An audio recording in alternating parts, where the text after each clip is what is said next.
자, 프랜차이즈 식자재 지금 대표적인 기업들이 많이 있는 것 같아요. 한번 제가 뭐 나열하면은 매출 규모 거의 2조 3조에 있는 삼성 웰스토리, CJ 프레시에이, 그다음 아우홈, 그 외에 이제 풀무원 관련해서 뭐 SP, GFS, 제때, BJ 다양한 기업이 이제 이 사업에 뛰어들었습니다. 보니까 팀프레시도 지금 들어와 있네요. 예. 그래서 이제 이번 시간에는요, CJ 프레시에이, 아우홈, 삼성, 웰스토리 어떻게 보면 빅 3사죠. 3강에 대해서 지금 식자재 유통물류 영업 전략 한번 좀 살펴보겠습니다. 자, 우리 김프로님.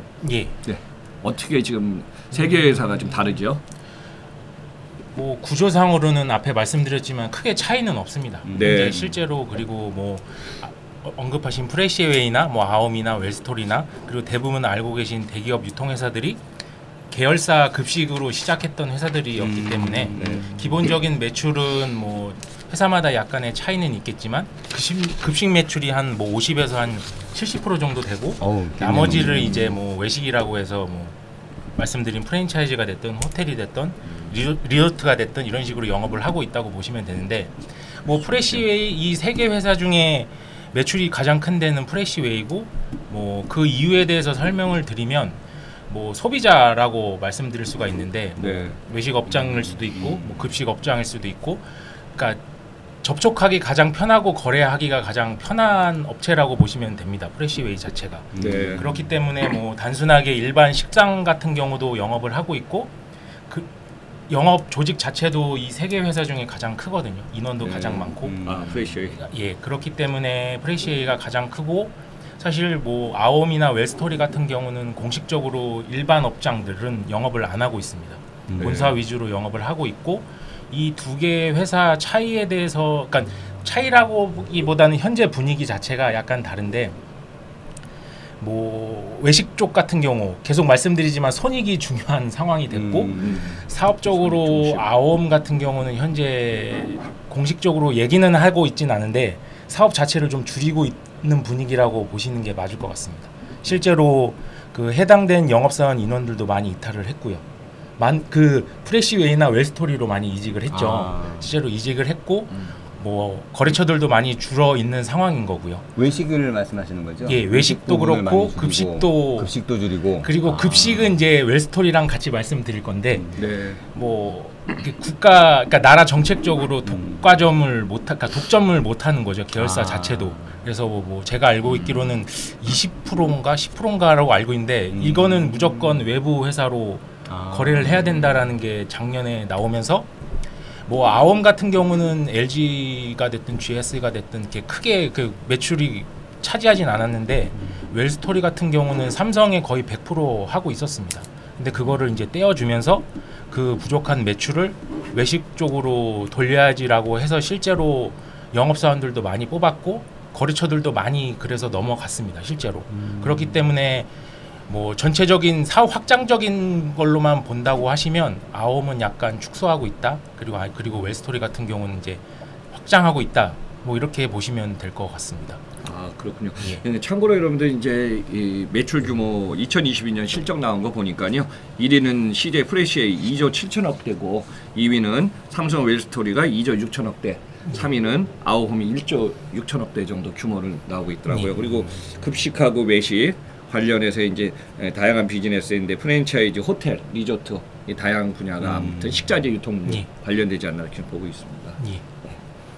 진짜 영업이익이 박하긴 박하네요. 1분기 실적 나온 거 보니까 프레시웨이가 6,900억 좀 나왔는데 영업이익이 127억이니까 자 진짜 이 시장도 영업이익이 정말 한 자릿수도 한참 밑으로 도는 그런 이익이 나오고 있는 거 보면 좀 어려운 시장인 것 같습니다.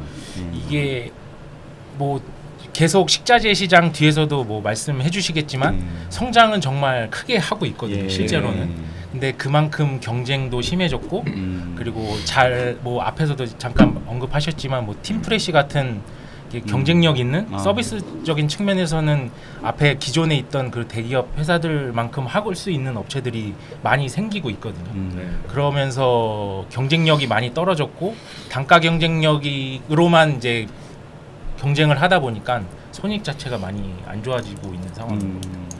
팀프레시 얘기가 나와서 저도 이제 이 새벽 배송 시장 이게 연구하다 보니까 템프레시도 어차피 그 컬리에 있던 그 물류를 담당하던 임원이 나와서 이제 만들지 않았습니까?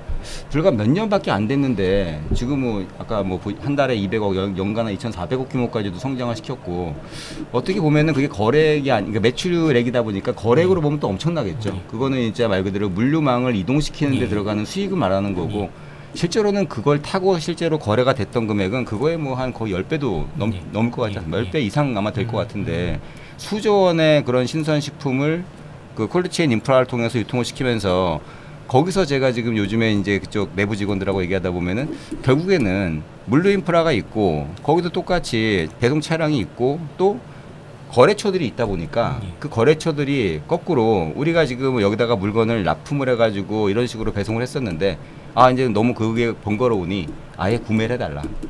그래서 물류센터에다가 프레시 이저 콜드체인 물류센터에다가 업체들이 원하는 상품을 미리 주구매를 해서 그거를 더 빠르고 더 신선하게 배송해주는 그러면서 풀피먼트 업체로 진화하고 있거든요. 네, 그렇죠. 그러다 보면 매출 규모도 아마 폭발적으로 커질 수 있는 게 그동안에는 수수료로만 가지고 움직였던 거를 이제는 상품을 직접 가져와 가지고 여태까지는 뭐 5% 10% 떼기 하던 그 이익이 지금은 100% 다 매출로 잡힌다 그러면은 아마 팀프레시 같은 형태가 뭐 곧 뭐 조단위 뭐 그 이상의 매출로 바로 진입할 수 있는 그런 중요한 또 변곡점이 될 수도 있을 것 같습니다. 그래요. 이거 팀프레시가 뭐 회사 창업한 지 업력은 한 5, 6년밖에 안 되지 않았습니까?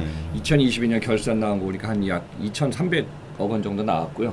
작년에 하반기에 그래도 뭐 투자 시장이 상당히 얼어붙었는데 유일하게 팀프레시는 또 투자까지 받았고 그리고 최근에 이제 뭐 실적 데이터지만은 어떻게 보면 배송 플랫폼에서 결국 물류센터 거점 전략까지 만들지 않았습니까? 그래서 이제 3M 글로벌 기업 3M의 이제 부산의 그 물류 이걸 한 3,300평인가 그 정도 규모로 해갖고 셋업을 지금 시작하고 있더라고요. 그래서 앞으로 이제 우리 마 교수님 말씀해주신 성장성은 좀 큰 기대가 될 것 같습니다. 네, 맞습니다. 후발주자지만은 사업 규모라든가 어떻게 보면은 B2C 쪽도 그렇죠. 관여돼 갖고. 다만 지금 신선 특성상 여기도 마찬가지로 영업이익은 사실 이게 흑자 전환이 아직까지 좀 어렵기 때문에 어떤 업체든지 간에 지금 신선을 유통을 하거나 아니면 신선에 대해서 뭐 중간에 통제를 하면서 흑자를 올릴 수 있는 그런 구조로 가져가는 최근에는 이제 그게 또 관건인 것 같고요. 또 하나 재밌는 거는 아까 지금 책임님께서 말씀하셨던 것처럼 그 플랫폼 기업들 저도 좀 이거는 좀 굉장히 좀 신선한데 전체 시장이 50조 시장이라고 하지 않습니까? 식자재 시장이. 그 중에서 지금 여기 빅3가 해봤자 아니 뭐 10조 같이 안 되지 않습니까? 이게 뭐 뒤에 물어보셔가지고 성장성에 대해서 저도 좀 고민을 좀 해봤거든요. 개인적으로 제가 한 10여 년 전에 이제 이직을 할 때 그 당시 때 저희 그 아오미나 대기업군 식자재 업체들 매출 규모가 전체 매출의 한 11에서 12% 정도 된다고 얘기를 들었습니다. 근데 저는 이제 외식 쪽이고 프랜차이즈는 커질 거기 때문에 아, 이 시장이 커지겠구나라고 생각은 했는데 결론적으로 최근에 제가 기사를 봤을 때 뭐 프레시웨이를 포함해서 전체 대기업군 매출이 한 15% 정도 차지한다고 하더라고요. 근데 시장에서. 뭐 앞에서도 말씀하셨지만 20년도에 50조고 뭐 25년도에 65조라고 하면 그 성장성이나 규모는 엄청 커지는데 그거에 비해서 프랜차이즈나 뭐 외식 사업은 커진다고 하지만 늘어나는 그 시장 파이는 늘어난다고는 생각은 안 들고 중요한 건 저도 이제 영업을 현장에서 하지만 회사들이 점점 더 소극적으로 영업을 하고 있기 때문에 제가 봤을 때 그 뭐 대기업이라고 하는 회사들이 더 이상 이 정도 수준에서 크게 늘어나기는 어렵겠구나라는 생각은 들면서 그럼 이 대기업에서 안 하는 이 전체 나머지 매출은 도대체 누가 하는가라고 이제 보다 보면 예전에는 그냥 시장에서 그 파란색 포터 차량 끌고 다니시는 일반 그냥 그런 사장님들이 하시겠구나라고 생각을 했는데 최근에는 이제 쓰시는 분들도 조금 더 이렇게 경쟁력 있고 시스템으로 관리를 하고 싶어 하시니까 그런 분들이 아까 말씀하신 그런 플랫폼으로 가게 되시는 거고 뭐 흔히 만약에 그 플랫폼 중에 가장 최근에 많이 쓰는 게 이제 오더플러스랑 마켓폼이란 사이트가 있는데 이게 플랫폼 앱인 거죠. 뭐 단순히 그냥 설명드리면 모든 식자재를 다 이곳에서 발주 가능하다라고 어필을 하고 그거에 대한 단가도 바로바로 확인이 되실 수 있다라는 걸로 어필을 하는 겁니다. 근데 저도 제가 최근에 듣기로는 마켓폼이 가장 크긴데 그 회사가 그 안에서 유통되는 규모로는 프레시웨이보다 이미 뭐 작년인가 재작년에 이미 넘어섰다라고 얘기가 나오고 있고 네. 단순히 이 회사는 그 대표님도 그 기사에서 얘기를 하시는 게 우리는 발주 프로그램 회사라고 말씀을 하시더라고요. 그러니까 실제로 매출은 그 수수료로만 운영을 하고 계신 거죠. 그렇죠. 예. 그 유통회사 수수료, 뭐 고객 발주 프로그램 쓰는 수수료로만 운영을 하시는 거라서 이런 부분에서 시장이 훨씬 더 커지고 결국은 이쪽으로 다 몰리시겠구나라는 생각은 사실 하고 있습니다. 그래서 만약에 이 식자재 유통 시장에서 어디가 더 성장성이 있는지라고 고민을 한다라고 하면 B2B 쪽으로는 결국은 다 이렇게 운영이 되지 않을까 생각은 개인적으로 듭니다.